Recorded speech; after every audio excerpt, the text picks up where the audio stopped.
Good luck kay Sotto. Sa mga guys, nakikita natin yung mga improvement ni kay Sotto. Talagang aggressive siya sa laro nila, sa kanyang mga pangarap na magapasok siya sa NBA. Kaya bagamat sila na dalawang talo na mga guys, kasi hindi naman niya hindi na kay Sotto ang problema. Ang may problema daw si CJ Bruton kasi hindi niya binababad si Kai Sotto sa laro.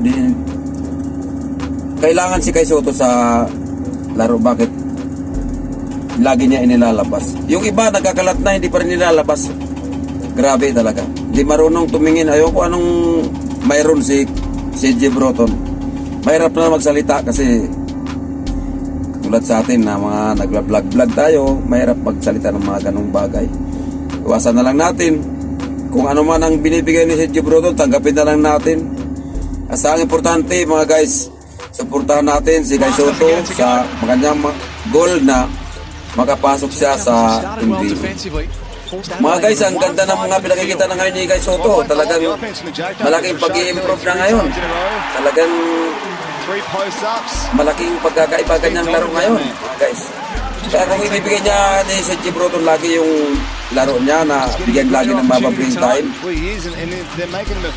tiyak na sunod-sunod na kanilang panalo. Naka-apat na sila na panalo sunod-sunod, tapos dalawang sunod na talo sila kasi lagi pang mga last hour na hindi ipinapasok si Kai Sotto. Kung kailan gumaganda ang laro ni Kai Sotto, inilalabas sila, kaya sila na lagi natatalo. Pag small ball kasi walang magagawa. Pag small ball kaya doon lang yan sa mga zero sa rebound, wala silang panalo. Kaya si Kai Sotto talaga kailangan sa loob mga guys, diba? Kaya suportahan na lang natin mga guys. Kaya na natin kung ano man ang ibigay ni CJ Bruton, wala tayong magagawa. Ang kailangan na lang natin sumuporta lahat bilang tayong mga kaubayan ni Kai Sotto. Kaya guys, please support my channel YouTube, like and share, tapos the button bell, para update tayong lahat lagi sa ano pang mga video ko na hindi naman mga kagandahan. Sana pa-like ninyo at subscribe. Sa tao dyan, sa mga kalda, relative sa Yabong Samar at ang sa Inabangan Samar at Samar Liti at buong mundo, lahat ng mga relative dyan, mga kaibigan sa Canada, sa New Zealand, ang mga friend ko at lahat ng relative, lahat ng kamag-anak ko, mga kalda, sa tao sa inyo. Sana subscribe nyo lagi ang ating channel para naman ako talagdagan natin subscribe. At salamat at sa tao sa iyo, Sergio Calda. Mas sinabi pala ng iyong anak na isa tao kita. Salamat ko. Salamat dahil naalala nyo yung aking channel, Calda Vlogs. Paki-suportahan lang nyo. Salamat sa inyong lahat at pabuhay po tayong lahat. Proteksyonan natin ang ating mga sarili at ingat tayo lagi sa mga ating mga trabaho. Adelaide back within 3.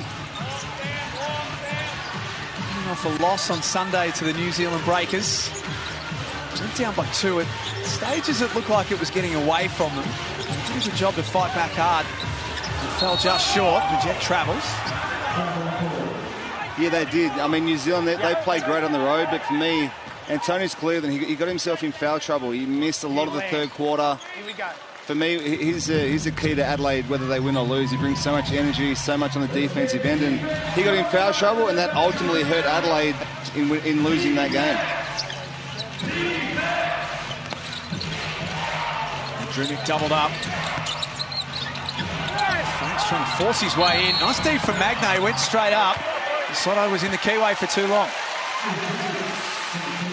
That's just great D by Will Magnay, and that's what just an elite rim protector can do. You can sit inside the key, time it to block shots and just create havoc in there, and that's what Will Magnay brings to their team. How much of a difference does he make, Creaky? We've seen Tasmania be successful without Will Magnay, so they can do it without him, but what does he bring to this team? I think it's sometimes it's not always just the actual block shots.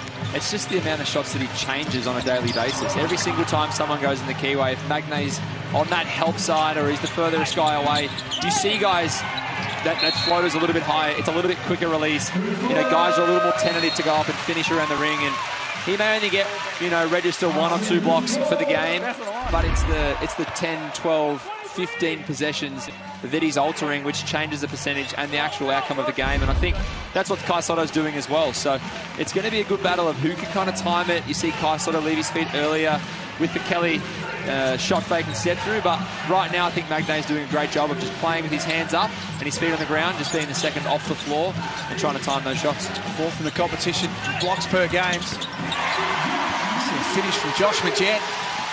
4 of the 5 starters have scored for the Jack Jumpers. Well, it's good even spread. They're not going to... Obviously, they started with Rashad Kelly, but Josh Magette, if he can get going and knock down some threes, it makes Tassie a tough team to beat. Sotto forces that up. CJ Bruton wanted a foul, but not going to get that call in this venue. McDaniel, he's short. Cleveland works together with Franks. There's such a great combination when they're up and going. That's where Adelaide's good. In transition, you get a long rebound off of McDaniel's missed 3, and they're pushing in transition straight away. If you're Tasmania, any missed shot, you've really got to find your man, pressure up and try and stop that break, just to slow down Adelaide a little bit, as they're one of the best transition teams in the competition. Pass deserved a little more. Magette has that one rattle out, and again Cleveland, one into the other. He did enough just to change that shot. Yeah, he did. He's asking for sub. He's working on both ends of the floor. Fatigue set in, but just great defense, tough finish, and made him miss. Jeff McVeigh at the scorer's table, about to check in. Looks like he's had the fresh shave as well. Does. Aerodynamic. Might see a dunk out of him as Milton Doyle. That's a great take. Adelaide kind of stemmed the run a little bit and made a few plays at the end of the quarter. Steindl. Second opportunity, that doesn't go.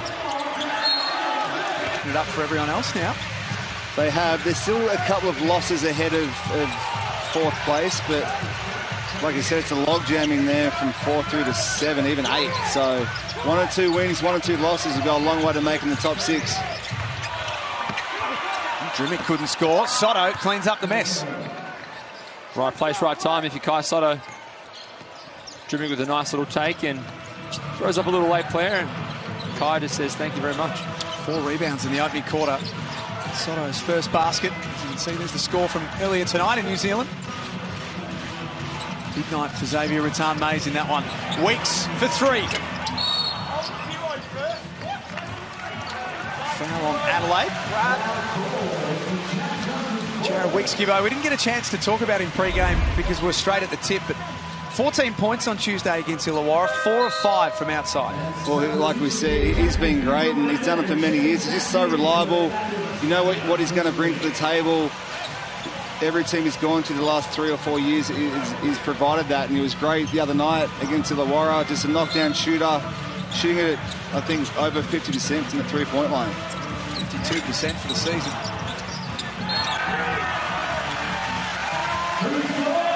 Jack Jumpers retain possession. Well, they're just getting out hustle, just all the little effort areas that win you games. That's what Tassie do. They're renowned for doing that, and if Adelaide don't lock in and box out and come up with these loose balls, it's going to be a long night at the office. McVeigh off the inbound for 3. As there's another one. Steindl gets in deep. Beautiful finish. Clint Steindl with the beautiful little finish.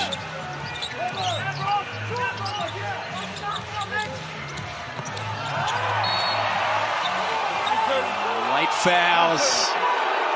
Might have bailed Kai Sotto out. Will Magnay saying that they should look at it. No, that was definitely a foul. As you see, Clint Steiner with a nice little up and under. Look at the hang time. Must be that uniform. Get a stopwatch out. You see here. It looked like a chop. Might have been a bad angle from that one as he was already losing it, but maybe not a lot in that. CJ's working. To be fair to Adelaide, that was their first game of the season because they'd been over in America, so they were jet lagged and they just looked a little flat. In round 11, Adelaide winners in that one, 93-82. Antonius Cleveland scores his first points. In that game in round 11, it was a 24-7 run on the way home. Helped the 36ers to the victory. Yeah, they're obviously a different team than that first game. It's great defense by Mitch and Karen. They're obviously a different team than they were. It's always tough traveling back from America after a long trip and to get your season started, but obviously the second game they played, they were settled, and like you mentioned, that run. Only on this little island, and the rest of Australia's up there, but they've built this incredible home court. It may not have a sellout of, it's just a great place to play, and you know, if you can get a win there, we've only got a few there with Southeast so far, but you know, win or loss, it's always a great place to play because the environment itself is something so special that I think every other sporting team, you know, no matter what code it is, can compare themselves to Tassie and say that's the bar, what we want for our fans. Adelaide take the lead or tie it up off this possession. McCarron steps into the three. Daniel does a good job, keeps Drimmick off the glass. 7 minutes remaining in the second quarter.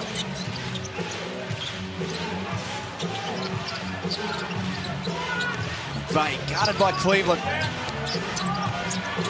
Forces his way in. He's so good at that move. Yeah, takes his time. Uses that little crab dribble. Knows he's got a little bit of length and a little bit of size. He just doesn't have to use his speed or anything on Antonius Cleveland. Just uses that little bit of, call a little bit of old man strength and timing. He does a great job of it.